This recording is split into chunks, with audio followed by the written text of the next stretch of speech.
Ah, explico sim. E, gente, bom, o, o trabalho, e vou deixar gravado aqui como é que é o, a prova final. A prova final vocês vão fazer, né, escrever um texto, né, em formato livre, formato de uma crônica, né, a partir do que foi estudado no semestre, né, então um texto aleatório, né, não um texto de ficção científica, é um texto onde vocês, utilizando os conhecimentos adquiridos no semestre sobre o Estado, né, nós estudamos tipologia do Estado, sistemas de governo, organização territorial do Estado, democracia, né, a partir dessas discussões, desses conhecimentos, vocês vão fazer então exercício, né, de análise e previsão, né, do que no entendimento de vocês poderá acontecer com o Estado daqui a 50 anos, daqui a 100 anos. Né? São 3 páginas com espaço 1,5, a letra Times New Roman, né? letra 12, que é o padrão usado nos científicos, tá? Então, o trabalho é isso, é uma escrita, né, a partir do que vocês estudaram, vocês vão usar a imaginação, né? E a gente comentou ontem que isso hoje é muito feito, tem muita gente contratada, né, por grandes empresas para fazer esse tipo de trabalho, né? Ou seja, de imaginar cenários, né? De imaginar cenários futuros. Então, não é uma coisa de adivinho, não, né? Não é uma adivinhação, né? Nem é uma pura ficção, né? Uma ficção científica, não é isso. É uma construção, uma previsão, ou seja, a partir do que vocês estão vivendo, estão sentindo, de toda essa confusão que está no nosso entorno, pandemia, crise ambiental, crise no Estado, né? Retorno do fascismo, movimentos democráticos, também tem coisas esperançosas, né? Então não precisa ser uma distopia, não, gente. Pode ser também uma utopia com base no que está acontecendo agora, né? A gente viu, né, a vitória na Bolívia da democracia, nas eleições, importantíssima. Vimos também a vitória no Chile esmagadora de uma nova constituinte democrática, plural, com 50% de participação de mulheres, 50% de homens, representação indígena, né? Então, não é só coisa ruim no horizonte, não. Acho que, inclusive, essa onda conservadora está passando, esse momento horroroso que a gente está vivendo está passando, e há, então, perspectivas positivas, né? As reuniões no Vaticano, a economia de Francisco, a construção de uma economia solidária, de um mundo mais solidário, menos egoísta, menos competitivo, né? A necessidade de se falar, de parar de falar em crescimento, crescimento, crescimento, o planeta não suporta mais, a crise ambiental é muito grave, mas com isso também vem crescendo novas perspectivas de construção, né, de novas teorias econômicas, da ideia do decrescimento, da repartição, né, da repartição do pão, né, e do vinho, né? Então, aí, a partir dessa realidade complexa, né, e vocês são muito imaginativas, imaginativos, né, são jovens, né, e vocês podem e devem, né, imaginar um novo mundo e não só imaginar, mas ajudar a construir esse novo mundo imediatamente, uma vez que o mundo velho acabou, né, nós estamos vivendo na carcaça morta, né, do capitalismo e da modernidade, isso não se sustenta mais, não há a menor possibilidade, acabou, não é que vai acabar, acabou, né? E a gente precisa imaginar um mundo novo. Então o trabalho vai nesse caminho, né? E na ideia, então, de incentivá-los a pensar o novo, de usar a inteligência de vocês e a criatividade de vocês na construção do totalmente novo, né? E desapegar com o passado. Ainda mais se vocês são jovens, não pode se apegar a algo que não funcionou, que nunca funcionou, que funcionou para alguns, claro, funcionou para poucos. Né? Mas a gente tem que ser capaz de criar um mundo que funcione para todo mundo e que pare de destruir imediatamente a natureza. Não há tempo. Né? Isso é uma coisa que a gente precisa tomar consciência, beleza? Bom, nesse sentido, até nas minhas falas, vocês assistiram a algumas. Não, Luísa, pode ser uma dissertação, formato livre, formato livre. Então, do jeito, formato livre, do jeito que vocês quiserem. Tá, joia? E aí, bom, é isso. E aí eu tenho feito até algumas, sempre, né, aliás, algumas não, nas palestras que eu tenho feito, né, esse ano foram 85 palestras até agora, em diversos lugares, né, cada uma num lugar diferente. Eu sempre inicio a minha fala lembrando justamente a radicalidade do tempo presente, né? Eu começo citando o Nick Bostrom, no livro dele A Superinteligência, que ele fala de como que nós fomos capazes de criar uma superinteligência, né, inteligência artificial, que a partir de uma programação, né, dessa inteligência artificial, ela vai além do programador, além da sua programação, ela cria, por isso que ela é chamada de inteligência artificial, e ela cria algoritmos, ela cria linguagens próprias, né? E o Nick Bostrom chama a atenção de que nós estaríamos assim numa virada de chave para criar uma inteligência artificial que tenha consciência da sua própria existência. Em outras palavras, nós estamos criando vida, né, consciente. Isso é surpreendente, assustador, né, magnífico, mas essa inteligência artificial, né, assim como toda, ela pode ser usada para o bem e para o mal. E tem sido muito usada para o mal, né, para influenciar resultados de eleições, para gerar, né, ódio, dividir as pessoas, fake news. A gente está mergulhado no mundo de desinformação, de fake news, e não é uma desinformação em mentiras apenas sem objetivo nenhum, né? Mas ela tem o objetivo, né, de gerar ódio, de dividir as pessoas, impedir que as pessoas vejam, né, o real, né, de influenciar no resultado de eleições e etc. E e mais uma coisa que também é importante é que não dá para continuar na velocidade que a gente está, né? Não só isso faz mal à nossa saúde mental, né? Estamos enlouquecidos, não todos nós, né? Mas muitos de nós, né? Isso faz mal ao planeta e vai extinguir a vida dos seres humanos, né? E não há mais tempo, então não é isso, daqui a... Não, já está acontecendo e a gente tem que parar imediatamente e construir outra coisa, né?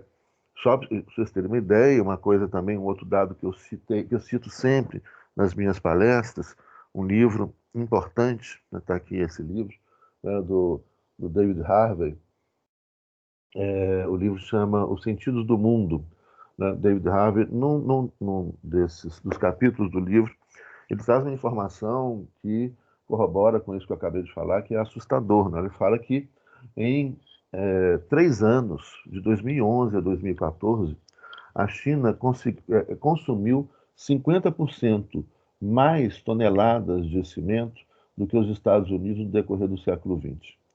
Ou seja, a maior potência econômica do século XX, que eram os Estados Unidos, né, em 100 anos consumiu é, pouco mais de 4 bilhões de toneladas de cimento.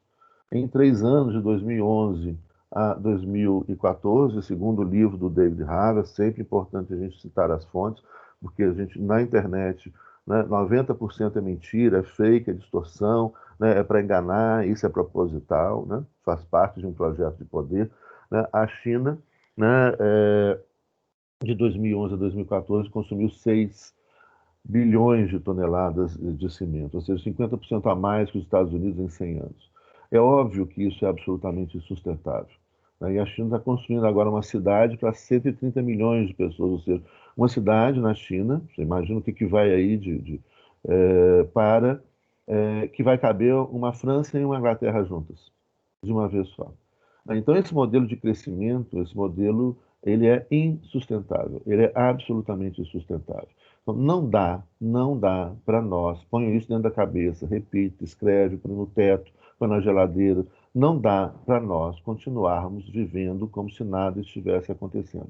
Não dá para nós utilizarmos as teorias que podem até ter funcionado no passado ou não, nenhuma funcionou plenamente, óbvio, nunca vai funcionar plenamente, porque nós somos seres humanos complexos. Não dá para a gente ficar sustentando teses do século XIX, do século XX, no mundo contemporâneo. Não paga, nós precisamos construir algo novo. E essa tarefa está com vocês, né? Comigo ainda, eu espero que ainda muito tempo, né? Mas com vocês muito, muito, muito mais tempo, né? E isso é urgente. Bom, isso posto, vamos começar a análise dos sistemas de governo. O Marcelo levantou a mão. Diga aí, Marcelo. Ô, Oi.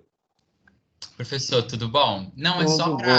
para assim, corroborar um pouco aquilo que o senhor falou agora há pouco, né? A respeito dessa insustentabilidade da vida humana aqui no planeta, né? Eu me lembro que uma das primeiras palestras que eu vi do senhor, isso já tem muitos anos, o senhor levantou um dado que eu achei muito interessante, né? Que foi a preocupação, um dado relativo à preocupação sua com o crescimento da classe média chinesa, né? Que a classe média chinesa, se ela ficasse Uhum. ou ficar igual à classe média americana, aí que o planeta vai acabar de vez, né? E, afinal de contas, é uma população que de mais de 1 bilhão de pessoas, né? Exatamente. É. Então, isso é muito preocupante, professor. E a China já tem uma classe média, só a classe média chinesa é maior do que a população dos Estados Unidos. Uma Pois é. classe média que consome, né? Tem um apartamento muito bom, de 4 quartos, tem um carro muito bom, tem tudo de consumo. Então não tem onde guardar lixo, não tem onde explorar mais, né? Não tem onde mais. Então você tem que mudar esse modelo de crescimento econômico, né? Insustentável. Bom, vamos para a nossa. Não, não. O livro que eu mencionei são. Eu mencionei aqui 2 livros. Um é esse aqui, né, Os Sentimentos do Mundo, David Harvey, né, da editora Boitempo, uma editora de São Paulo, que só publica coisa boa, respeitável. Então também a gente tem que olhar muitas vezes as editoras, né? Porque as editoras têm conselho científico e não vão publicar qualquer porcaria ou mentira, né? E esse autor é muito conhecido, respeitado e lido no mundo inteiro. E o outro livro, né, que eu mencionei aqui é esse aqui, ó, A Superinteligência do Nick Bostrom, né? Aqui, esse livro é um livro que tem sido recomendado, né, inclusive pelo Bill Gates. O livro, esse é um livro mais técnico, então não é um livro de fácil leitura, porque ele utiliza muitos termos do campo da tecnologia, da ciência da computação, né? Mas é muito, muito rico, assim, muito interessante. Tá? Esse eu não conheço, então eu vou, a loucura da razão econômica, vou procurar conhecer, tá, Pedro? Se você tiver editora ou autor, manda aqui, escreve pra gente aí, que eu vou procurar conhecer. Tem um outro livro também, muito interessante, sobre a pandemia, né? Aqui está a pandemia. Tá precisando. Ixi, some aqui, eu vou falar. Pandemia e agronegócio, doenças infecciosas, capitalismo e ciência, né? Que é um trabalho científico de um pesquisador, né? Que mostra os problemas gerados, né? As big farms hoje, a criação em larguíssima escala, em fazendas enormes, as principais estão na China, na França, Inglaterra, Estados Unidos, né? Mas as maiores estão na China, onde você tem criação de animais em larga escala, tudo amontoado junto, né? E como isso são espaços, né, para a proliferação de vírus. E numa análise que se a gente não mudar isso também, e principalmente diminuir, né, bastante o consumo de carne, né, o que implica diminuir nossos churrascos, isso não é uma boa notícia, mas a gente tem que, ainda mais eu que sou filho de gaúcho, né?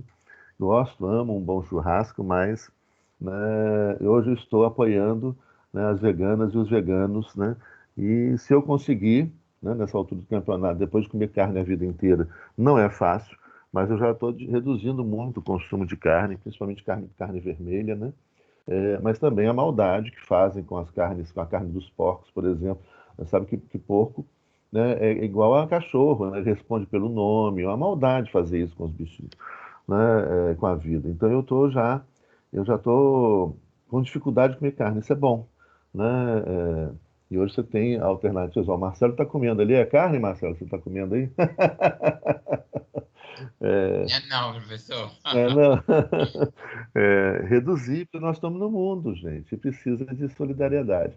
E assim eu estou caminhando, né, para ser vegetariano e quem sabe um dia chegarei, né, a ser vegano. Embora eu compreenda que para mim é uma tarefa difícil, porque as minhas origens, em parte, né, culturais, tem muito disso. Né?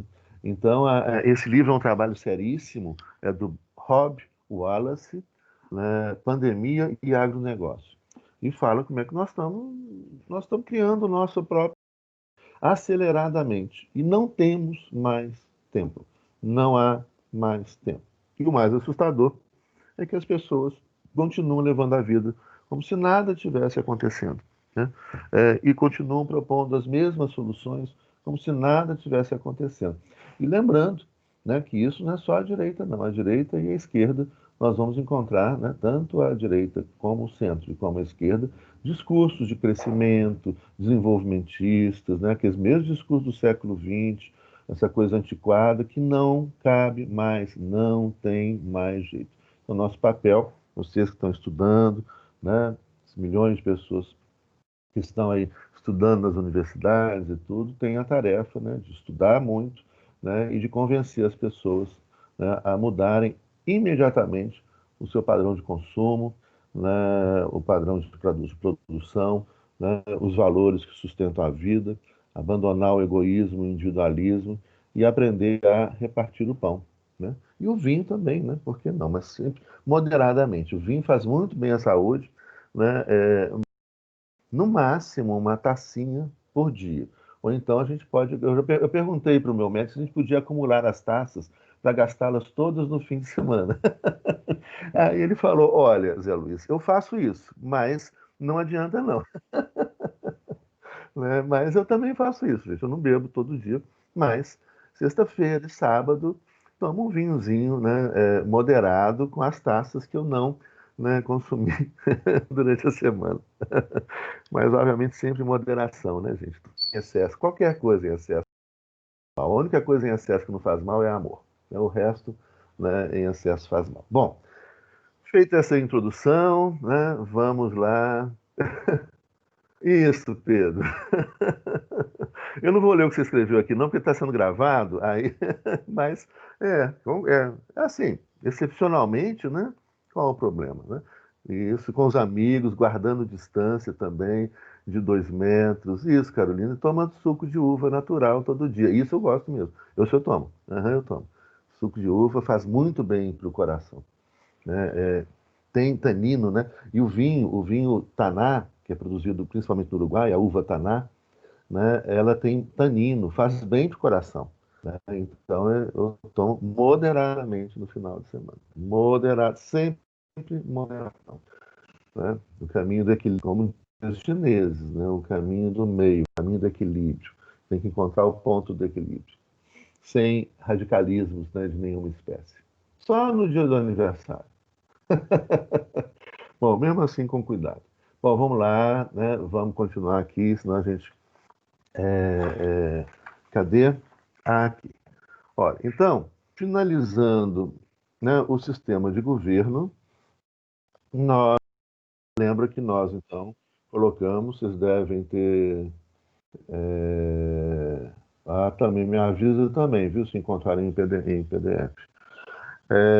Aqui, finalizando, lembra que nós colocamos essas duas imagens, né? Eu vou tirar esse fundo de tela, porque senão ele fica impedindo da gente ver os meus magníficos desenhos ali. Você tem ali, no primeiro, a ideia da separação de poderes, né?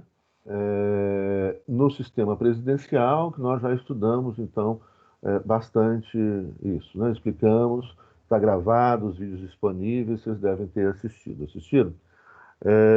No segundo, sistema parlamentar, que é, então, aqueles 3 círculos, mas entre o círculo que representa o poder executivo e o que representa o poder legislativo, há uma interseção. Né? E essa interseção significa justamente aquele núcleo do sistema parlamentar, que é a possibilidade do executivo dissolver o parlamento, convocando novas eleições para o legislativo, e o legislativo derrubando o governo, né, e escolhendo um novo governo a partir de uma nova maioria parlamentar. Bom, isso já foi posto, então.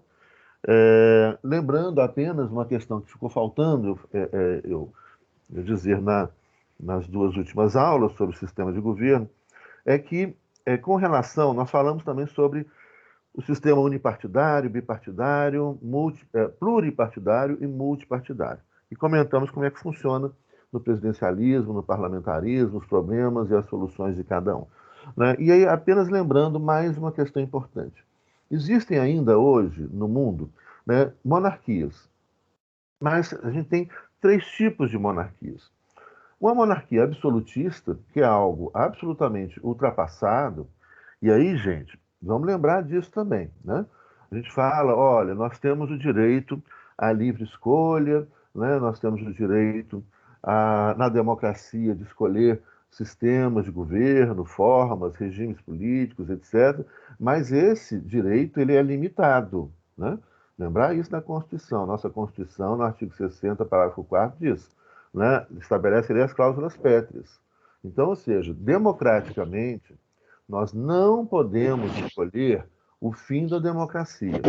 Né? Nós já comentamos isso. Ó, tem um ligado aí, gente. Tem um microfone ligado ao Altair. Pronto, já liguei o mudo dele.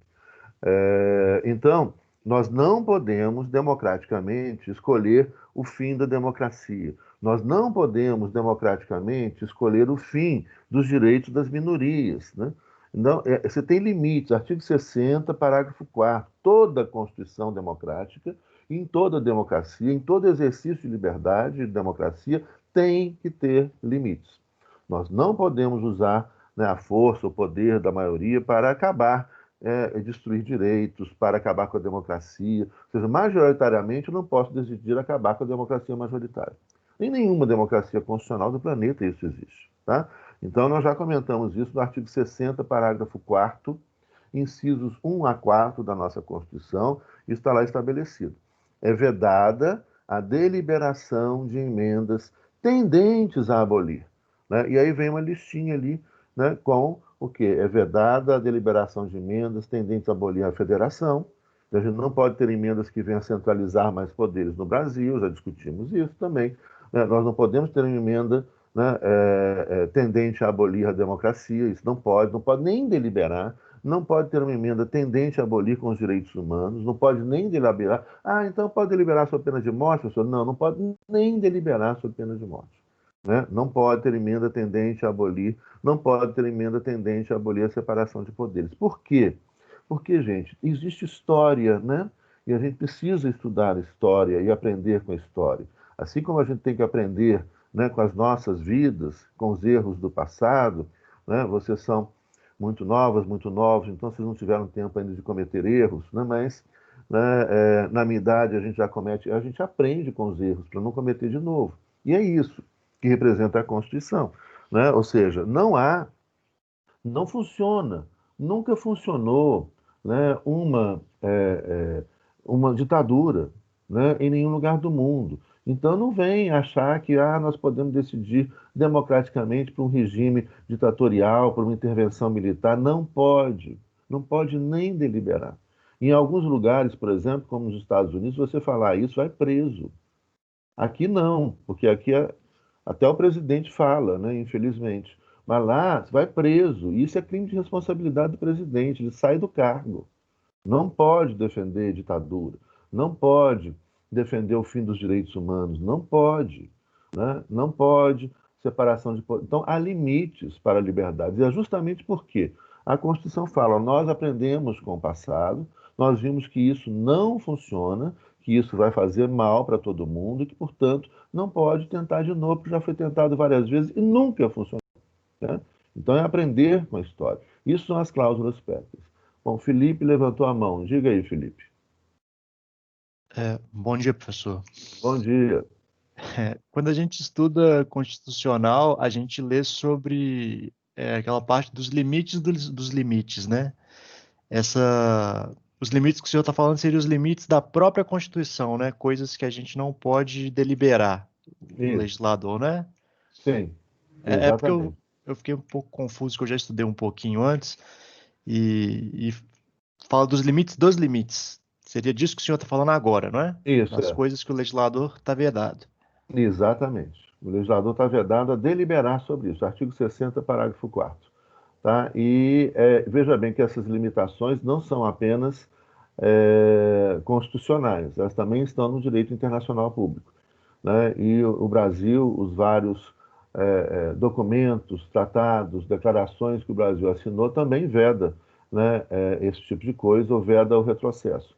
Então nós diríamos, né, e isso é uma mudança importante que ocorreu, vocês vão estudar em teoria da Constituição, né, a gente não pode, uma nova constituinte, por exemplo, o poder constituinte originário é não poder soberano, né? Então, teoricamente, é um poder que não tem limites no ordenamento jurídico anterior, né? Mas existe um limite, né, na teoria da Constituição, e há um limite na teoria do direito internacional, né, que vai dizer o seguinte: olha, a gente não pode ter retrocesso, a gente não pode andar para trás, né? Então, não pode um novo poder constituinte, por exemplo, rompendo com essa Constituição, né, estabelecer retrocessos, né?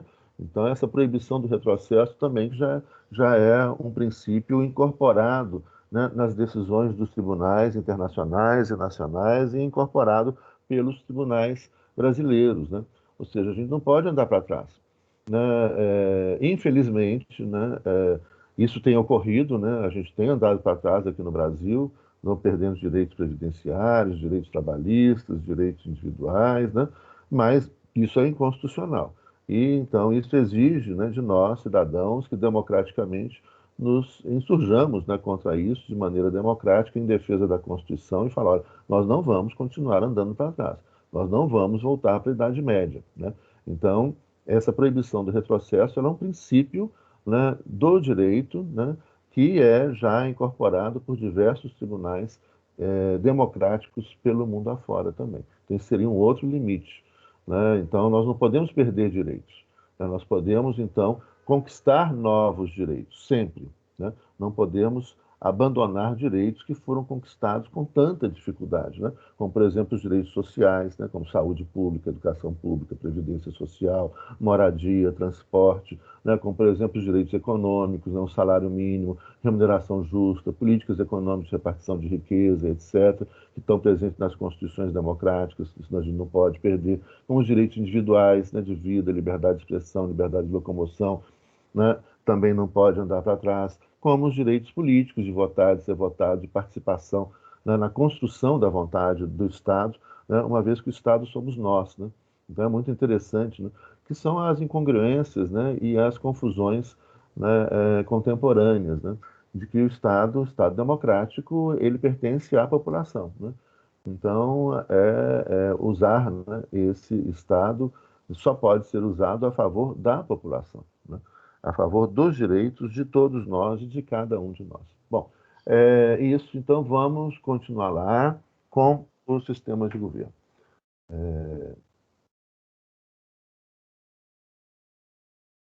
Isso, Felipe, atualize, muito bem. E, já que você falou em atualizar, não sei se ontem vocês tiveram a oportunidade, né, de ver a abertura do Congresso Internacional da Rede para um Constitucionalismo Democrático Latino-Americano. Hoje eu presido a rede internacional, né? É, eu presidi a rede em Minas Gerais, depois presidi a rede no Brasil e agora não, em 2018 assumi a presidência da rede internacional, 2017. E continuo na presidência até hoje, fui reconduzido, e essa rede ela é composta por centenas de constitucionalistas de toda a América, né, e vamos recebendo pessoas, né, também do mundo afora, mas inicialmente era América Latina e Caribe. América Latina, Caribe e Península Ibérica, né? Mas hoje já tem gente do mundo inteiro. E o congresso tem sido fabuloso, esse congresso que a gente organiza, né, anualmente, é o 10º congresso, né? E esses congressos estudam justamente o novo constitucionalismo que surgiu aqui na América Latina. Então, nós estamos falando de uma nova teoria do Estado, de uma nova teoria da Constituição, de uma nova teoria do direito, de uma nova, não vai ser uma nova, não, de uma outra teoria do Estado, de uma outra teoria do direito, né, inclusiva, radical, né, e não moderna, né? Então, justamente é uma teoria do direito, do Estado e da Constituição que surge, né, no momento de superação do sistema mundo moderno, né? Então, volto aqui com essa ideia, né? Nós estamos vivendo, né, o fim do mundo moderno, né? Quando se falava o fim do mundo, né? Pode até ser o fim da vida do ser humano no mundo também, se a gente não mudar o caminho. Mas o fim do sistema mundo moderno. Todo, né, toda a história de todo o império, né, tem início, ascensão e queda. Né? Isso aí é história, é só estudar a história. Né? O sistema mundo moderno ele começa a ser construído, nós trabalhamos isso em 1492. Né? E ele chegou ao fim agora. Esse sistema mundo moderno, com as suas soluções, chegou ao fim. Né? E a humanidade começa a construir alternativas. E nós discutimos justamente essas alternativas. Foi belíssima ontem a abertura, né, com constitucionalistas, o Raul Assag, que é um constitucionalista equatoriano, falando, né, da nova teoria da Constituição no Equador, riquíssimo. Né? E hoje vai prosseguir, vai toda semana. Então eu aconselho veementemente vocês, né, que estudem e que assistam a esse congresso. Né? Está ali o que tem de ponta no direito constitucional. É só acessar está sendo transmitido no YouTube. Eu mandei para vocês no WhatsApp. Eu posso mandar de novo o endereço do YouTube, tá? Mas está lá no YouTube, isso, né? De livre acesso. E vai ficar gravado. Então, é de ontem, está gravado no YouTube. Eu vou mandar para vocês no WhatsApp quando terminar a aula. O link, aí vocês assistem de ontem, assistem de hoje, vai até sexta-feira. E como fica gravado, se não puder assistir na hora, assiste depois, na hora que vocês quiserem. Mas é imperdível, é imperdível. Tá? Bom, é isso aí. Então, vamos finalmente, né, começar aqui, porque senão a gente não começa. Ontem já foi assim, né? Nós começamos a falar do sistema de governo e começamos depois a fazer uma revisão importantíssima da matéria, importantíssima, que é, né, da distribuição de competências, e acabamos não falando disso. Bom, vamos lá então. Além do sistema, então, só lembrando que ainda existem monarquias hoje no mundo, e essas monarquias, né, você tem ainda 3 tipos de monarquias no mundo. A monarquia absolutista, né, que já era para ter acabado, mas ainda existe na Arábia Saudita, embora a monarquia absolutista saudita, né, que é um dos países mais violentos e opressores do mundo, é a opressão contra todo mundo, né? Então ali é o espaço ali de radicalização, né, do machismo, a opressão contra a mulher, de radicalização da homofobia, né? É tudo que tem de pior ali juntou, né, na Arábia Saudita, que ainda é uma monarquia absolutista. Né? Tá tudo de ruim ali também, né, misturado. Né? A monarquia constitucional, que ainda existe também, a gente vai ver no Emirados Árabes, Marrocos. Qual que é a diferença de monarquia absolutista para uma monarquia constitucional? Uma monarquia absolutista, né, bem ao estilo logo que nasceu, né, com o Estado moderno, ela não há limites, não existe uma Constituição. Então, não há limites constitucionais, né? Não há limites na lei para o governante. Então, o monarca absolutista, ele é a própria lei, ele é o próprio Estado, né? L'état c'est moi, né? Luís XIV. Ele encarna esse poder, né? E no máximo que você vai ter são limites tradicionais na transmissão do poder, mas também frequentemente desrespeitados, né? Então, das regras de transmissão do poder, de herança, etc., mas frequentemente também desrespeitados. Então, na democracia absoluta, que democracia? Na monarquia, na monarquia absolutista, né, não há uma Constituição, não há limites, não há uma separação de poderes. Então, não há uma separação de poderes horizontal entre executivo, legislativo e judiciário. O rei exerce, define e escolhe todo mundo que vai governar com ele. Não há uma separação de poderes vertical, ou seja, não há um processo de descentralização. Né? Então, portanto, a ideia, por exemplo, da descentralização que nós estudamos no nosso federalismo, né, entre União, Estado, município, né, com a autonomia do município, a autonomia do Estado, isso não existe. Então, todo o poder é concentrado no poder central. Né? Isso é a monarquia absolutista. Com mais, a monarquia constitucional, então, como o próprio nome sugere, já há uma Constituição. E essa Constituição limita, então, o poder do rei, o poder do Estado. Né? Mas na monarquia constitucional, embora ocorram limites constitucionais ao exercício do poder do rei, o rei ainda governa dentro da Constituição. Então, é o que foi o Brasil em 1824, nossa primeira Constituição, né? É o que a gente pode tomar como exemplo hoje né, o Marrocos, por exemplo. Há um rei, o rei governa ao lado de um primeiro-ministro, existe um parlamento eleito, há muitos limites nessa eleição, vários partidos políticos são proibidos, então não é uma democracia plena, era muito restrita, e o rei governa, mas nesse governo, o rei que governa ao lado do primeiro-ministro, ao lado de um parlamento eleito, com várias restrições, né, ele obedece ou deve obedecer à Constituição. Então seria uma monarquia constitucional. E, por fim, as monarquias parlamentares. O que são as monarquias parlamentares? As monarquias parlamentares são principalmente as monarquias europeias hoje, mas não só as europeias. Japão, por exemplo, é uma monarquia parlamentar também. Então, há a figura do rei, do imperador, né, do monarca, ser um rei, uma rainha, um imperador, imperadora, uma grão-duque, grã-duquesa, né, um príncipe, enfim. Esse monarca, né, ele é o chefe de Estado, ele tem poderes constitucionais importantes, mas ele não governa. Quem governa é um primeiro-ministro escolhido pelos deputados, que são escolhidos pelo povo, né? Então aí, não sei se vocês viram a série The Crown, eu vi, estou vendo agora a nova temporada, é muito bem feita, né? Muito bonita, assim, as imagens e tudo. Mostra, né?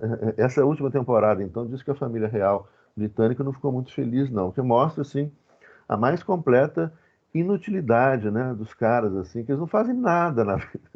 Passeiam, viajam, caçam, né? Vão mudando de castelo para castelo, etc. De vez em quando tem um evento. Mas, assim, a rainha Elizabeth, né? Aquela senhora, ela é poderosíssima. Então, não é assim também, né? Os nobres, a família real não faz nada, mas a Elizabeth, ela tem poder, né? Ela tem muito poder. Vamos falar, não é só um poder de enfeite, né? Além de um poder pessoal, simbólico, né, perante a população britânica, que não é pouca coisa, que é muito importante. Ela nomeia, né, o primeiro-ministro a partir da indicação do parlamento, mas ela é chefe das Forças Armadas. Ela é chefe da Igreja Anglicana. Ela nomeia os lordes espirituais da Igreja Anglicana. Isso não é pouca coisa, não, gente. Ela escolhe os lordes que integram o Senado, né, do Reino Unido. Tá certo que o Senado ele tem pouquíssimas competências. O Senado, no máximo, pode protelar a entrada em vigor de uma lei. Então, quem manda, quem é soberano na Inglaterra, efetivamente, é o parlamento. É o parlamento britânico. Não é na Inglaterra, não, Reino Unido, né? Reino Unido, da Inglaterra, País de Gales, Irlanda do Norte e Escócia. O Reino Unido, então, hoje são esses 4 países. É um país, né? O Reino Unido é um Estado nacional. E ela pode também, a pedido, né, do primeiro-ministro, também, ela, veja bem, ela é chefe das Forças Armadas, ela é chefe, ela escolhe os membros do Senado, ela escolhe os membros da Suprema Corte.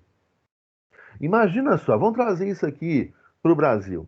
Imagina se de repente você tivesse uma autoridade aqui no Brasil que é chefe de Estado, então ela representa o Estado nas relações internacionais, viaja, etc., que é chefe, que escolhe o primeiro-ministro a partir da indicação do parlamento, tá certo? Mas ela tem esse poder. E não pode fazer esse gesto, não, gente, que horror. Ela escolhe o primeiro-ministro, né, a partir da indicação do parlamento. Ela é chefe das Forças Armadas. Olha lá, que coisa. Né? Ela escolhe os lordes espirituais, ela é chefe da igreja. Você imagina se de repente amanhã a gente tiver um presidente da República, né, que seja, ele é chefe das Forças Armadas, efetivamente é o presidente da República, né? Ele é chefe de Estado, também é, né? Mas imagina se ele escolhe os membros do STF também, mas aí tem que ter a aprovação do Senado. Já há um controle do Senado aí. Né? Imagina se ele fosse chefe de uma igreja do Estado brasileiro. Né? É muito comum na Europa existirem igrejas estatais, né? Como no caso da Inglaterra, como no caso da Noruega, da Finlândia, da Dinamarca. Tem igrejas, são igrejas protestantes do Estado, né? Então o pastor ele faz concurso público. No caso ali, os bispos espirituais da igreja anglicana são escolhidos pela rainha da Inglaterra. Você imagina se o cara fosse chefe, né? E ainda escolhesse todos os senadores. Já imaginou isso? Iam chegar para ele e falar, nossa, ditadura, ditadura, ditador, por muito menos, né? O cara fala, né, é uma democracia parlamentar, né, a monarquia parlamentar, mas onde a rainha guarda muitos poderes. Na Espanha também, o rei da Espanha, ele é chefe das Forças Armadas, né, ele dissolve o parlamento, ele escolhe o primeiro-ministro, mas sempre em negociação, né, com o parlamento e o povo que escolhe, mas ele não governa. Então isso é que é importante. Numa monarquia parlamentar, o chefe de Estado é separado do chefe de governo.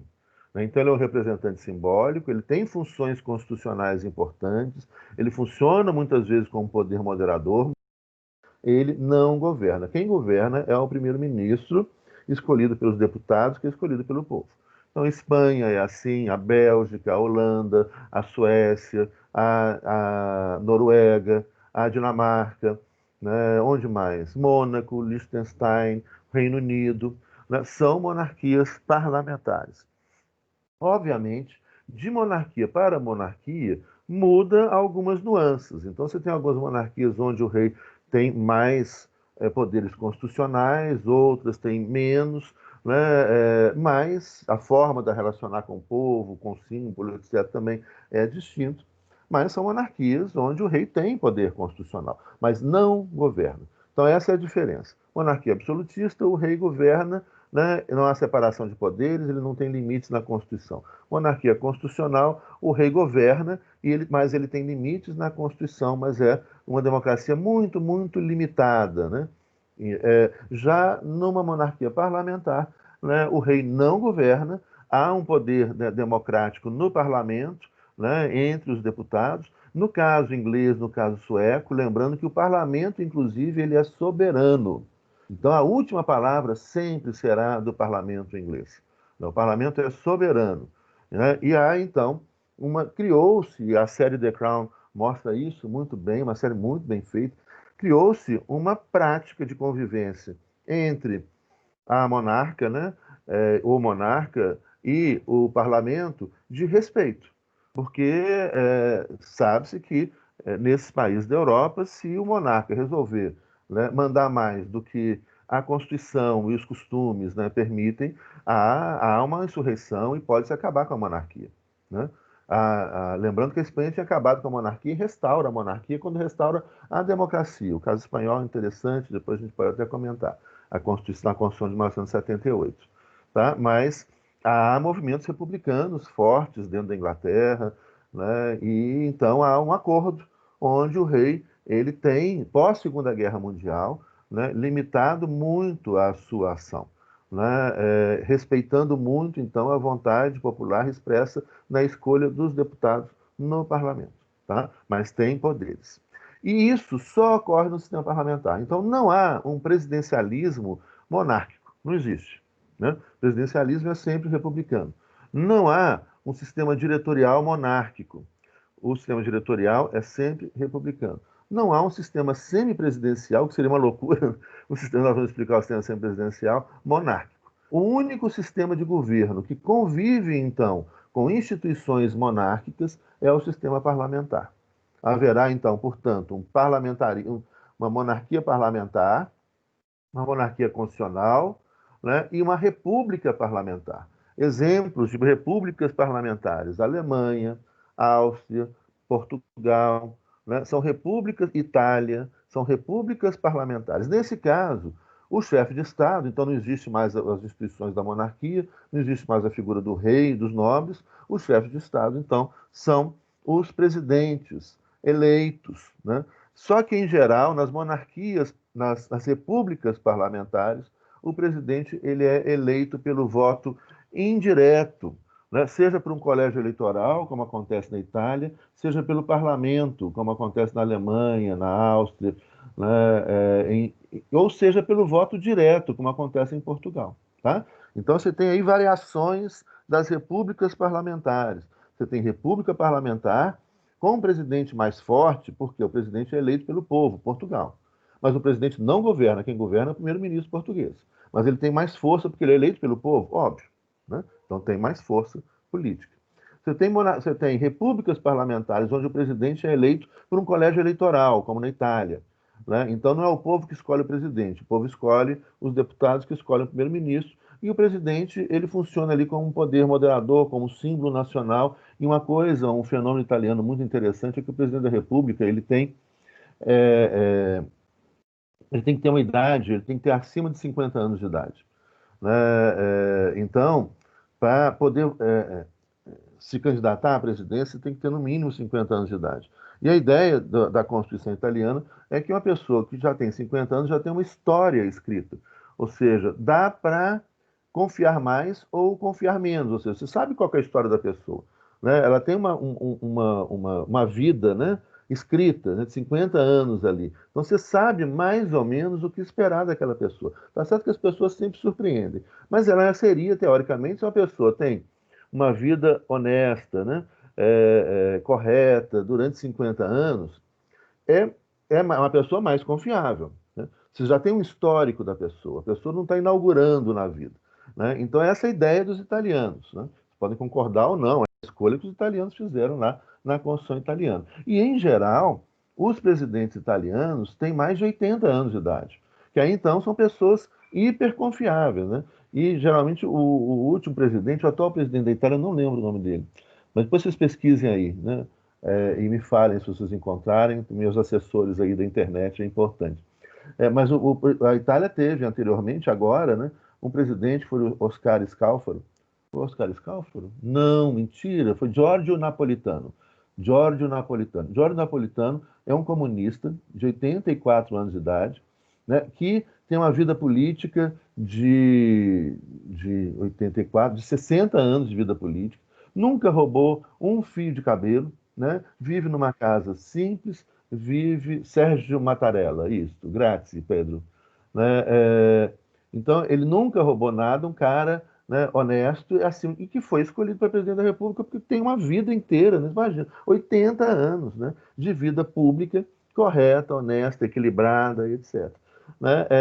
E ele tem o poder moderador ali com relação ao primeiro-ministro, que é quem governa efetivamente, no caso, né, da República Italiana. E você ainda tem as repúblicas, como no caso da Alemanha, por exemplo, onde o primeiro-ministro, a gente nem ouve falar também, né? O primeiro-ministro alemão é o que menos aparece, assim, né?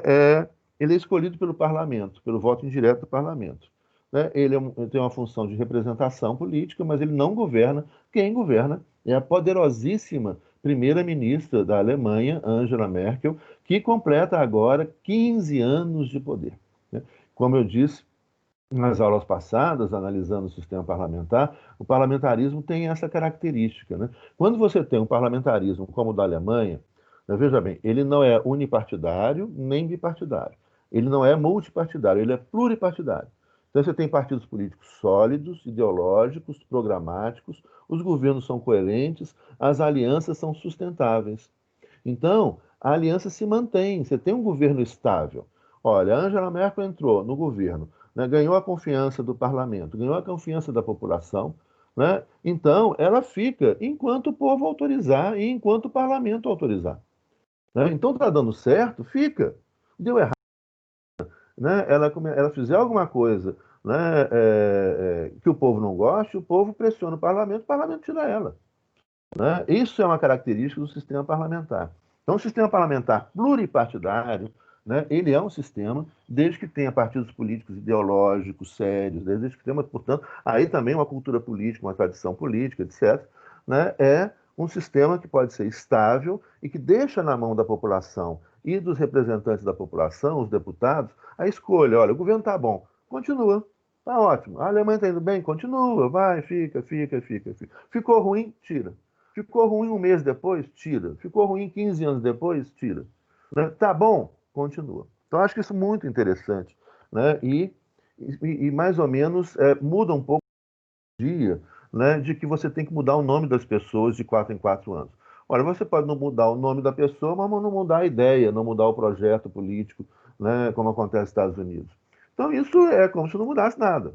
Né? Então, nesse sistema alemão, você pode mudar o nome, pode mudar o projeto político. Né? E se está bom, permanece, não é obrigado a trocar. Né? Quem diz que está bom, o time que está vencendo, não se mexe. Né? Angela Merkel, 15 anos de poder, ela ultrapassou o Helmut Kohl, né, que teve, não, mentira, depois vocês conferem aí também, mas ele teve, se não me engano, 16 anos de poder. Ela está caminhando ali, que é no mesmo partido da Angela Merkel. Né? E você teve outros governos da Espanha, por exemplo, Felipe Gonçalves, um governo de 14 anos. Na Grécia, o Andrés Papandreou, no governo de também 14 anos. Então, e aí seja, independentemente de governo de direita ou de esquerda. Né? O Andrés Papandreou, o Felipe Gonçalves eram socialistas. A Angela Merkel, ela é da União Democrata Cristã, de centro-direita, né, que defende uma economia social de mercado, né, com bem-estar social e economia de mercado regulamentada, né, pelo Estado. Então, que é o partido do Konrad Adenauer, que é o grande figura também democrata cristão, da União Democrática Cristã, do pós-Segunda Guerra Mundial, que reconstruiu a Alemanha Ocidental, que é a Alemanha capitalista, né, quando tinha as duas Alemanhas. Bom, então, bom, seguindo adiante, né, nós temos, então, né, mais outros dois sistemas de governo. O sistema semipresidencial. O que é o sistema semipresidencial? O sistema semipresidencial foi criado na França de 1958. O sistema semipresidencial ele é uma mistura do parlamentarismo com o presidencialismo. Professor, Oi. Diga, desculpa. Marcelo, desculpa, agora que eu vi sua mão, ele estava tão Não, concentrado aqui que eu estava falando que eu não vi. Diga aí. não, sem problemas. Não, é só para te perguntar, professor, se o Vaticano é uma monarquia absolutista? Ela é uma monarquia constitucional. Existe uma Constituição do Vaticano, vocês encontram na internet, depois pesquisam, né? E ela está em vários idiomas. Né? Eu tenho em italiano, mas vocês devem encontrar com certeza em espanhol, em português. Entra no site oficial do Vaticano. É uma monarquia constitucional eletiva, né? Por motivos óbvios, né? Então, o Vaticano ele é muito sui generis, né? O Papa ele é chefe de Estado, então ele representa o Estado do Vaticano nas relações internacionais. Ele é chefe de governo e escolhe então o governo do Vaticano, né? Mas ele não é uma monarquia hereditária, como todas as outras da Europa. É uma monarquia eletiva. O Papa ele é escolhido pelos príncipes, que são os Marcelo, desliga o seu som aí, que tá uma bateção aí. É. Coitado, você está sofrendo com isso, a bateção, hein? O Papa é escolhido pelos cardeais, né? Então há uma constituição, há um processo de eleição que é regulamentado e respeitado, né? Há séculos, né? E é uma monarquia, portanto, não hereditária porque o Vaticano é um país onde a população era de 1.000 pessoas, fixa, 1.000 homens. Mas hoje o Papa Francisco, né, que vem renovando a igreja, sou fã, admirador, adoro, amo o Papa Francisco, ele é fabuloso. Né? Vocês deveriam ler as encíclicas do Papa, né? A última, Fratelli Tutti, né? Belíssima. E o Papa Francisco está transformando a igreja católica e agora incluindo as mulheres. Né? Nós temos aqui na Arquidiocese de Belo Horizonte, eu assumi recentemente. Ó, o Pedro aqui. Conrado. Pedro, esse é o quê? O presidente da Alemanha hoje, Conrado? Ah, não. Conrado Adenauer. Sim, fabuloso. Obrigado. O Pedro já está contratado aqui, então não adianta ser Conrado Adenauer. Isso, ele foi o reconstrutor da Alemanha. E olha que ele era bem velhinho, né? Mas, assim, uma potente coisa. Bom, voltando lá, o Vaticano, então, o Papa, ele tem aberto a igreja para as mulheres, né? Gradualmente, óbvio, né? Nós estamos falando de um poder de mais de 2.000 anos, né, da Igreja Católica. Então, é uma instituição poderosíssima que está no mundo inteiro, né, e o Papa administra, né, a Igreja Católica no mundo inteiro. E mais as escolas católicas, que a gente tem várias aqui em Belo Horizonte, as universidades católicas, etc. Então, tanto na PUC, né, depois, quando voltarem às aulas presenciais, vocês reparam, tem lá uma bandeira do Vaticano, né, a bandeira do Brasil. A PUC, ela é, no Brasil, uma instituição confessional, que é vinculada à igreja, assim como há outras universidades confessionais, né? Tem a Universidade Metodista, a Universidade Batista, a Universidade Católica, são confessionais, mantida por uma fundação, né? Então, ela é uma fundação de direito privado, né? Mas ela pertence, em última instância, ao Estado do Vaticano, né? Então, aquela bandeira do Vaticano ali representa, né, essa subordinação ao Papa. E o Papa tem aberto a igreja para as mulheres, né? E isso é belíssimo, né? E aberto para a diversidade, né? Isso também com muita coragem e com muita resistência, né? De pessoas que têm, dentro da igreja, como em qualquer outro lugar, pessoas que ainda estão com a cabeça lá na Idade Média, né? Que então ainda tem pessoas, infelizmente, né? Racistas, homofóbicos, né? Machistas, etc. Mas é uma igreja que se renova de forma inclusiva, né? Fundada no amor, maravilhosa, né? Que é a igreja do Papa Francisco. E aí leiam as duas encíclicas e o Papa assume, né, também, de forma muito importante, a partir do Sínodo da Amazônia, a defesa da natureza, né, do direito da natureza, que é belíssimo, então, na sua primeira encíclica. Bom, então, portanto, uma monarquia parlamentar, né, constitucional, há uma Constituição, né, eletiva. Então, o Papa é eleito, mas é eleito para um mandato que vai até o final da sua vida. Bom, o sistema semipresidencial, então, voltamos lá, né? Não sei, Marcelo, não li sobre isso. Não vem falar mal do Papa Francisco, não. Pode parar. Apaga isso aí.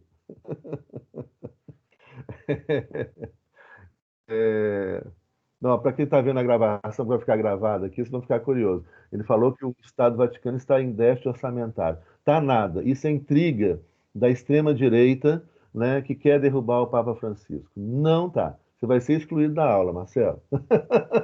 Democraticamente excluído. Não vai. Não, e sério, tem muita, muita intriga contra o Papa. Horrorosas, horrorosas, né? Lamentáveis, de fake news. Bom, é, vamos lá. Onde que eu estava, gente? Vocês me desconcentram, só o Marcelo. Isso, semipresidencialismo. Semipresidencialismo, então, ele. Não, não, olha, o primeiro Papa comunista da história. Não, Ana Júlia. Na verdade, o primeiro foi Pedro, né?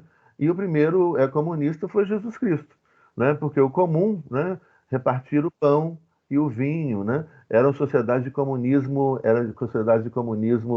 primitivo. Essa é a expressão que é utilizada, né? As pessoas trabalhavam juntos, assim como você pega, por exemplo, as comunidades do judaísmo, são comunidades de comunismo primitivo.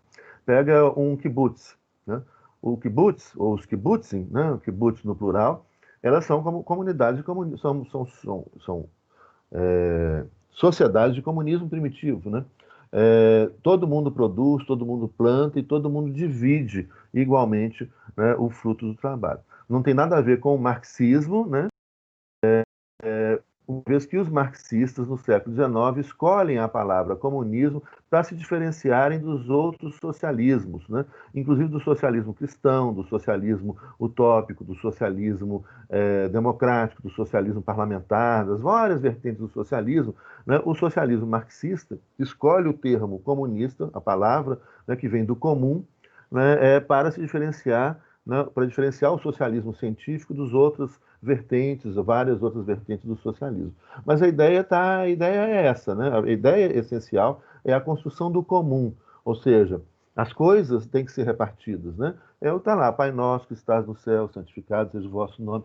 Dai hoje o pão de cada dia, que é exatamente isso. Qual que é essa ideia da oração que Jesus ensinou?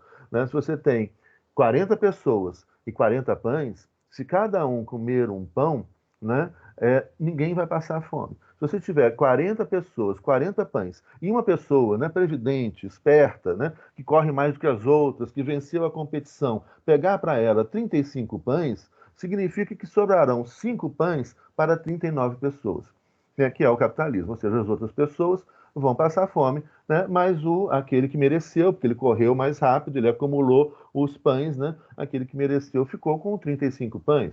Né? Ou o que acontece hoje no mundo, né? Você tem 100 pães né? Uma pessoa vai, corre 99, pega 99 pães e deixa um pão para dividir para, né, todo o resto.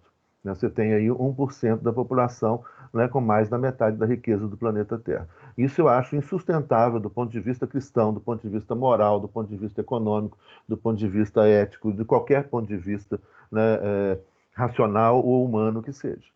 Né, com tanta gente passando fome, você tem hoje 16 pessoas, que cada uma dessas pessoas, são 16 pessoas, que cada uma dessas pessoas tem mais patrimônio que metade da humanidade.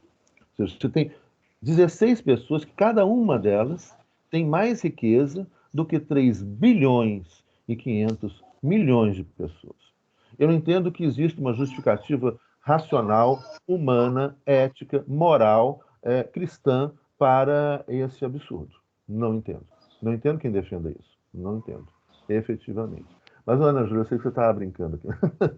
Mas é isso. Então, vamos voltar, gente, para o nosso sistema semipresidencial. Já vi que não vai dar tempo, né? Já está acabando a aula, mas eu vou, pelo menos, introduzi-lo, e aí, na próxima segunda, nós vamos fechar isso aí. Mas é ótimo que os debates são ótimos com vocês aqui também, gosto muito da turma de vocês, que bom também. Então, o sistema semipresidencial, ele é misto, ele é híbrido. Ele é, como o próprio nome sugere, semipresidencial. Alguns vão falar em semi-parlamentar, né? Em semi-parlamentar. E concentrei aqui. Em semi-parlamentar, o que seria isso? Ele é um sistema criado na França em 1958, a chamada Quinta República Francesa. Né? A França teve, eles vão numerando as repúblicas, aqui no Brasil também alguns historiadores começam a falar, né? Na Primeira República, na República Nova, né? A partir de 80, a Constituição de 88. A França teve períodos históricos, né? A sua primeira experiência republicana foi em 1848, que seria a Primeira República, mas dura até 1851, com o de Napoleão III, que vem então o Segundo Império. O Primeiro Império foi com Napoleão Bonaparte. Depois vem a Segunda República, 1870, e aí vai. Né? A Quinta República, ela vem com a Constituição de 1958, crise, e com isso a construção do primeiro sistema semipresidencial no mundo, da primeira Constituição semipresidencial, a Constituição Francesa de 1958. Como é que a gente entende esse processo? Entendendo o processo, a gente entende, né, como é que funciona o sistema semipresidencial. No sistema semipresidencial, né, o presidente da República, veja bem, ele começa ainda em 1958, depois de um período de crise. Né? A França, né, ela foi invadida pelos alemães. Você tinha duas Franças, uma França fascista, onde então vão se colocar o Marechal Pétain, né, e parte do exército francês fascista que apoiava o nazismo. E a parte da França que não apoiava o nazismo, ocupada pelos exércitos de Hitler, né, em Paris. Então a ocupação chega a Paris, né? Paris é invadida numa jogada militar rapidíssima, né, do exército e invade Paris pelo norte, né? Se vocês lembrarem o mapa da França, Paris está no norte da França, das Ardennes. E toda a defesa francesa estava na fronteira com a Alemanha. A Alemanha invade a Bélgica e invade a França pela floresta das Ardennes. O exército francês entendia que essa floresta ela impediria a passagem dos tanques da Alemanha. Tinham militares ali, inclusive tropas inglesas e francesas, para defender. Só que o grosso do exército francês estava na linha Maginot, na fronteira com a Alemanha. E aí, então, o exército alemão invade a Bélgica, e da Bélgica os alemães construíram, e é interessante isso da história militar, os alemães construíram tanques mais velozes e menores, que eram capazes de passar pela floresta, né, do que os tanques tradicionais. E mais velozes. E a rapidez foi fundamental. Então, os soldados alemães, eles guerreavam drogados, né, com anfetamina. Então, os caras ficavam sem dormir 3 dias, pilotando o tanque, marchando ali. E aí, com isso, foi rapidíssimo, né? Eles passando pela floresta e entrando, invadindo Paris de uma forma extremamente rápida, né, e humilhante para as tropas francesas. Né? E muitos franceses, as tropas francesas se dispersam. Dentro né, de militares franceses, de oficiais franceses, né, essa visão fascista, se alinham com Hitler e constroem a França de Vichy, né, que era uma França de mentirinha, numa uma reserva de águas, né, tipo Caxambu, São Lourenço aqui em Minas Gerais. Vichy é um lugar onde iam as pessoas idosas que tinham águas, né, e termas, etc. Ali se instala o governo fascista da França, mas a França ocupada, né, a França da resistência contra os fascistas e contra os nazistas.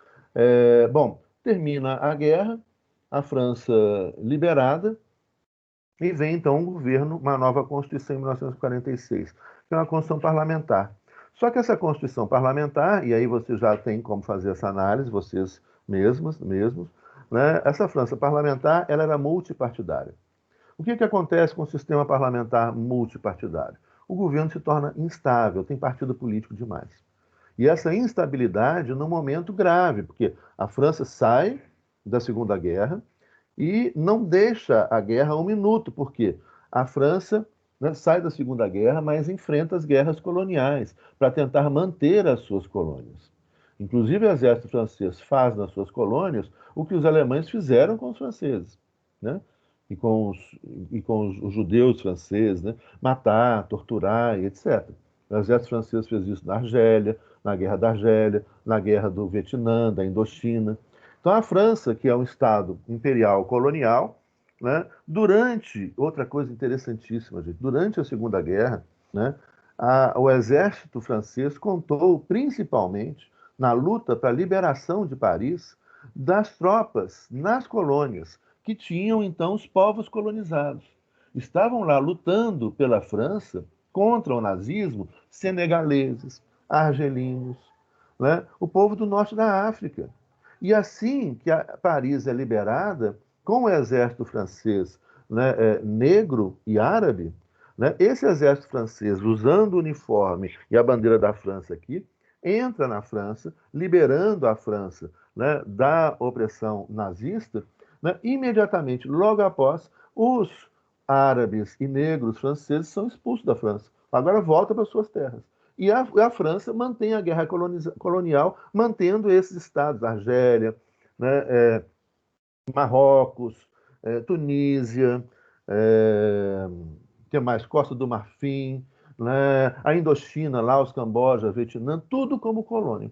Então, esses povos que lutaram para liberar a França, agora lutam contra a França, contra o colonialismo francês. E a França, então, já entra em guerra, é o caso da Guerra do Vietnã na França. Né? Os vietnamitas põem os franceses para correr, os Estados Unidos substituem a França, né? Tem um acordo. Os Estados Unidos, olha que interessante também essa história, os Estados Unidos da América, né, a grande democracia norte-americana, né, ela foi o único país no mundo que utilizou 2 bombas atômicas para matar populações inteiras em Hiroshima e Nagasaki. E, além disso, os Estados Unidos emprestou 2 bombas atômicas para a França jogar no Vietnã, na Indochina, Vietnã, Laos e Camboja. Né? Só que a França se recusou a jogar a bomba, não quis jogar a bomba, e saiu de lá. E os Estados Unidos, então, substituem, né, a França no colonialismo vietnamita. E, mais uma vez, né, os vietnamitas põem outro império para correr, né, vencendo os Estados Unidos na Guerra do Vietnã no final da década de 1960 início da década de 70. Né? Mas os Estados Unidos utilizaram não uma bomba atômica, mas guerra química, matando, né, exterminando a população civil. Né? Assim, foram, no caso do Vietnã, depois você pesquisa aí, Pedro, mas no caso do Vietnã, em termos percentuais, as guerras, né, a partir da Segunda Guerra Mundial, mataram muito mais população civil do que militar.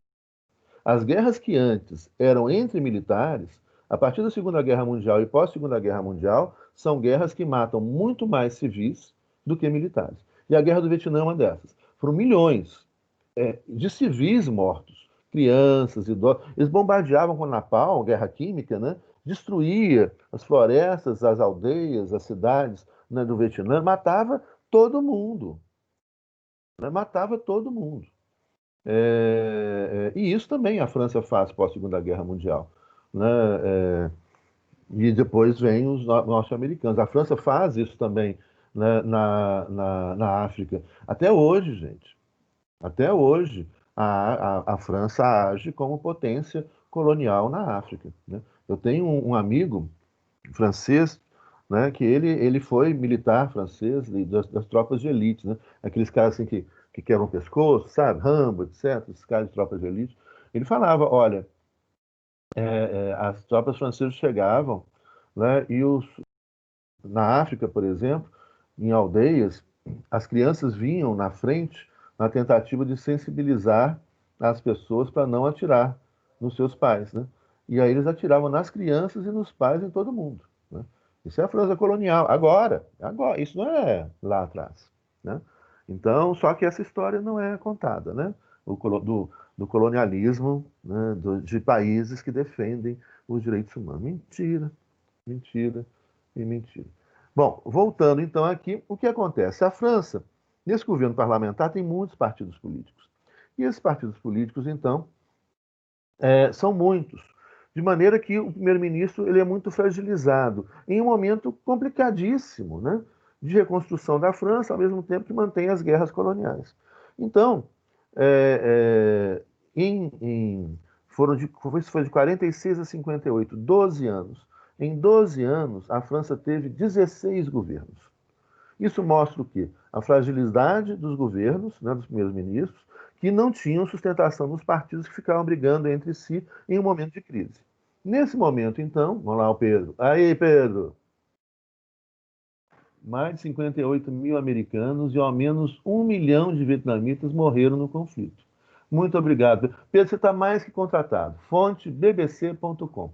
Então, olha só. 1 milhão e 100 mil, ao menos 1 milhão e 100 mil vietnamitas morreram no conflito, né? Enquanto morreram 58 mil norte-americanos, né? E aí, depois eu conseguir encontrar o percentual, mas pelo número, né?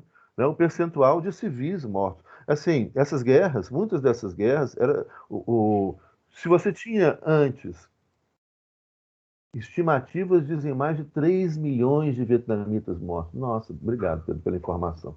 Então, você imagina só, nas guerras antes, as guerras eram entre exércitos, entre militares treinados. Eles se matavam. A Primeira Guerra Mundial foi uma guerra, não foi uma guerra que destruiu as cidades. Ela não atinge a população civil, né? Atinge menos casos, mas não destrói as cidades todas. A partir da Segunda Guerra Mundial, é destruição total, né? Então, o número de civis mortos chega, às vezes, assim, em comparação ao número de mortos, né, ultrapassa 90%. Os militares são a grande minoria de mortos nas guerras pós-Segunda Guerra Mundial, né? A guerra, pós não, a partir da Segunda Guerra Mundial, né? Então, isso é assustador. Essa guerra, você imagina uma guerra atômica agora, né? Bom, e continuam matando civis, né? Veja o caso da Síria, né? O que fez com a vida dos civis, destruição de cidades inteiras na Síria. Isso é a OTAN fazendo agora. Isso são os Estados Unidos e Rússia fazendo agora, né? Então os mesmos Estados Unidos, França, Inglaterra, está a OTAN ali, né? E Rússia também do outro lado, os dois brigando no território do outro, né? Matando as pessoas agora, civis, né? Isso agora, né? Isso não é no passado, né? Bom, nesse período, então, de instabilidade, divide, ameaça a estabilidade francesa. Em 1958, então essa é a história oficial francesa, né? Em 1958, o general de Gaulle foi eleito presidente da França. Só que ele foi eleito presidente no sistema parlamentar, o que significa que ele não governa. Ele tem um poder simbólico, né, mas ele não governa. E aí o de Gaulle, vamos lembrar, o de Gaulle ele é um general. Isso é uma coisa muito interessante para a gente pensar, gente. O tempo todo aqui eu fico provocando vocês para vocês pensarem criticamente. Não é para concordar comigo, com A, com B, com C, não é para escolher, né, um lado, como a gente faz com o time de futebol, né? Isso na história não é para a gente ficar escolhendo lado, não, é para a gente entender os processos. Mesmo porque os estados, todos eles, né, da conformação do Estado moderno, né, da criação dos exércitos nacionais, não tem bonzinho na história, não. Tá? Não tem, eu estou do lado do bem, não. É tudo malzinho. Tudo mata, faz guerra, invade. Agora tem os piores e tem os menos piores. Tá? E isso aí os números mostram né, quem são os piores e quem são os menos piores. Né? E fala, mas a Suíça, que linda, né? A Suíça não invadiu ninguém, né? Tem exército, mas não participa de nenhuma guerra, ela é neutra. Linda a Suíça. Só que lá também estão os bancos, né, dos milionários do mundo inteiro que roubam, que mandam dinheiro para lá. E esses bancos financiam guerras no mundo inteiro. Então, né, não tem muito bonzinho e malzinho nessa história. É melhor que vocês pensem assim, olha, vamos construir um mundo legal, sem essa confusão que foi o sistema mundo moderno, né, de tanta violência, machismo, homofobia, racismo, né? A modernidade, ela é de extrema violência e a gente já estudou isso, mas a modernidade também traz, né, críticas importantes à própria modernidade, grandes pensadores, grandes filósofos, né? Então a gente precisa aprender com tudo isso aí e construir uma coisa que seja melhor do que essa fórmula do sistema mundo moderno. E aí, então, em 58, elegeram um general. Ô, gente, os militares, eles têm uma formação adequada a ser militar, né? Aqui, eu vou só finalizar, não vai dar para ter gente, mas vamos só mais um pouco. Que nosso tempo acabou, né? Mas vamos mais um pouco. Os militares, eles têm uma formação para ser militar, é óbvio. Um médico tem formação para ser médico, um advogado tem formação para ser advogado, né? Nós, advogados, por exemplo, nós somos formados para lead. Então, quem quer, a gente pode ser juiz também, pode ser, enfim, pode ser promotor, né? Pode ser advogado, pode ser delegado. A gente tem várias funções no campo do direito que vocês podem exercer, né, no campo do direito.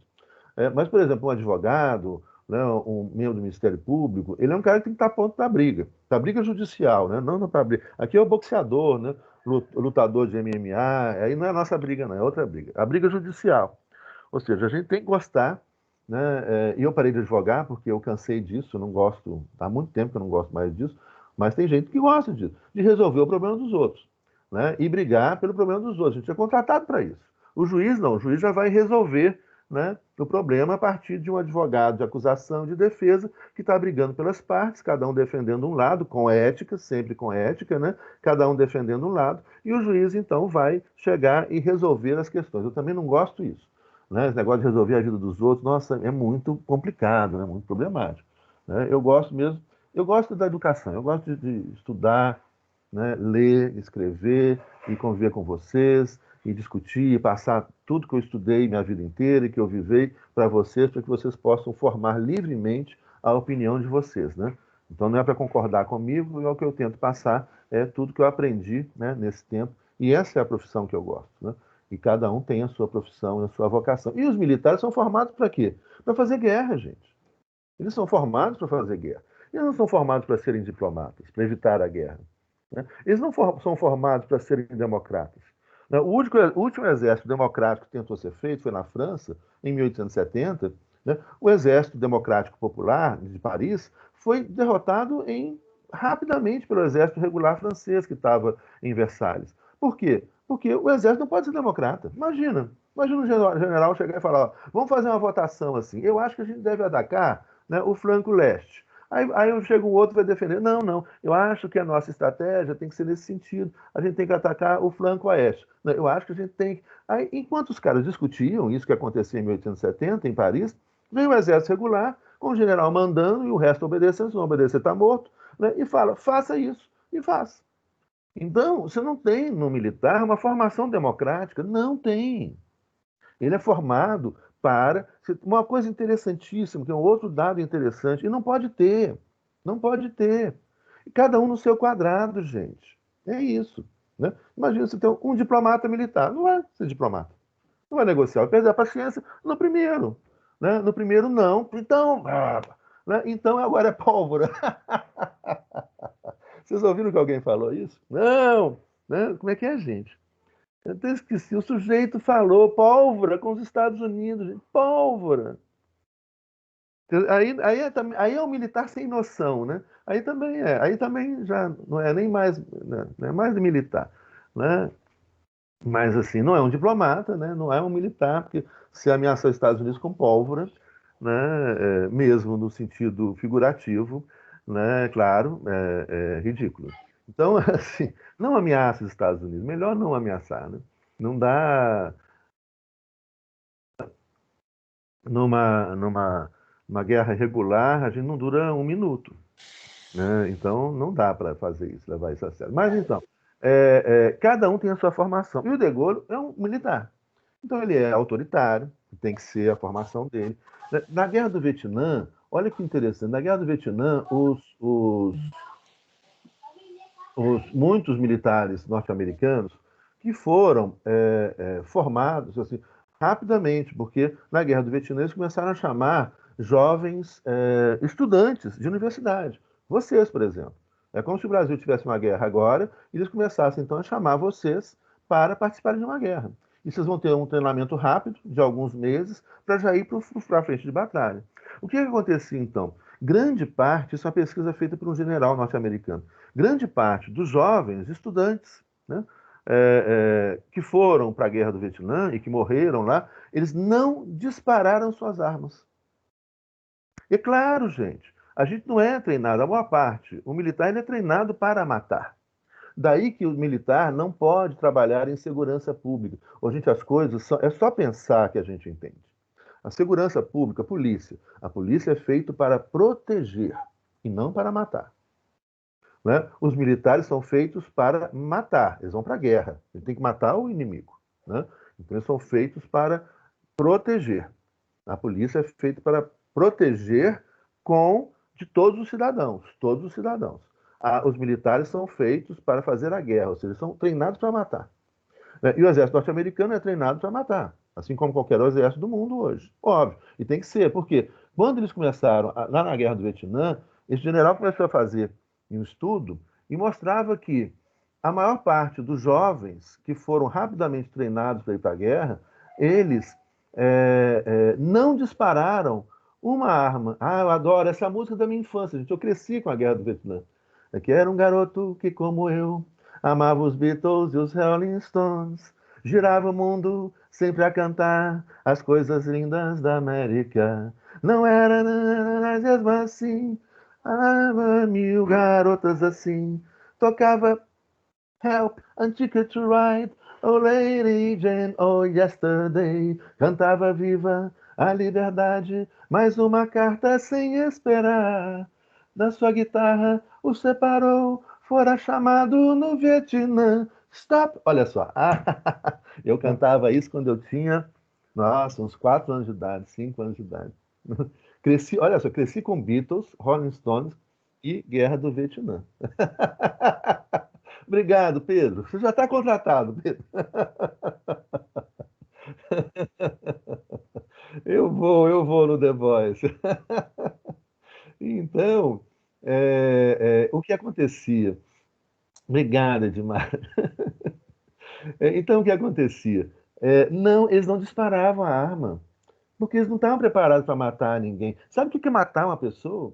Então, batia um medo, um desespero, e ao mesmo tempo, gente, eu não mato, o único bicho que eu mato é barata. Quando entra dentro da minha casa, na rua, eu não mato, não. Né? Não mato, gente. Não, vida não é fácil, ainda bem, né? Tirar uma vida. Então, você tem uma formação que é uma formação adequada, né, para cada profissão. Né? A formação do policial é uma, do militar é outra, né, do médico é outra, do advogado é outra, do dentista é outra, e assim vai por diante, parará, seguindo cada um no seu quadrado. Logo, então, o De Gaulle, ele, como um militar, general, autoritário, falou: olha, eu quero poder. E é daí, então, que começa a surgir o semipresidencialismo. Ou seja, o parlamento que escolheu o De Gaulle, o parlamento francês que escolheu o De Gaulle, um cara super respeitado, um herói da Segunda Guerra Mundial, etc., né, vai atender o pedido do De Gaulle e falar: olha, o De Gaulle agora, como presidente da França, no sistema parlamentar, terá poder também. Ele pode governar também. Né? Só ele vai dividir esse poder com o primeiro-ministro.